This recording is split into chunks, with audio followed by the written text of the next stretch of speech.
ہم قرآن پاک پڑھتے ہیں تو قرآن پاک پڑھتے ہوئے ہم سب نے ایک چیز ایکسپیرینس کی ہوگی کہ ذہن ہمارا بھٹکنے لگتا ہے، مختلف خیالات آنے لگتے ہیں. اس سے جان چھڑانے کا بڑا آسان طریقہ ہے، اور اس طریقے کے ایک نہیں دو فائدے ہو جاتے ہیں. ہم اتنی آواز میں پڑھیں جس کو ہم خود سن سکیں، زیادہ زور کی نہ پڑھیے تاکہ دوسرے ڈسٹرب نہ ہو.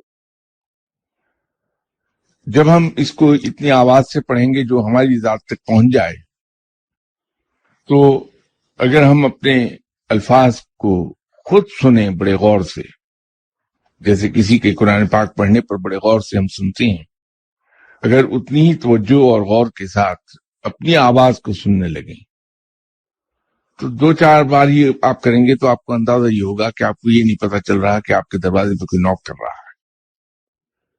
انہماک پیدا ہو جائے گا. وہ جو خیالات کا ایک سلسلہ چلتا ہے، ٹرین چل رہی ہوتی ذہن میں، ایک خیال کے بعد دوسرا خیال، دوسرے کے بعد تیسرا آتا ہے، وہ سب ختم ہو جاتا ہے معاملہ. تو پھر جب آدمی قرآن پاک پڑھتا ہے تو پھر کیفیت یہ ہوتی ہے کہ قرآن پاک پڑھتے پڑھتے کھلی آنکھوں سے کبھی سڈنلی آدمی دیکھتا کہ کیا ہوا میری آنکھوں کے سامنے، یہ تو خانہ کعبہ آ گیا.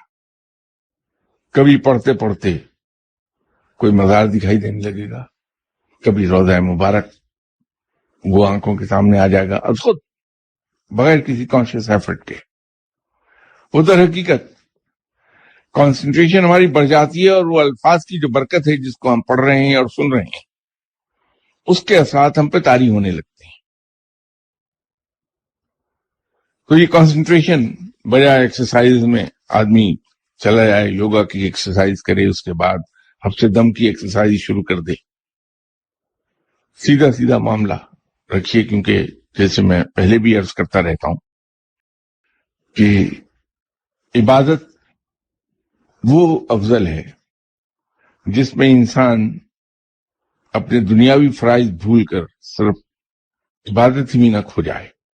وہ تو سبھی کر لیں گے، یا رزق کمانے کی مصروفیت سے جان چھڑا کے بہت رائٹ آن ڈاٹ نماز پڑھنا شروع کر دیں، اور اس کے بعد قرآن پڑھتے رہیں سارا دن، اور بیوی بچوں کو پالنے کی ذمہ داری اپنے رشتہ داروں پر ڈال دیں یا پڑوسیوں پہ ڈال دیں. وہ عبادت اتنی افضل نہیں ہے.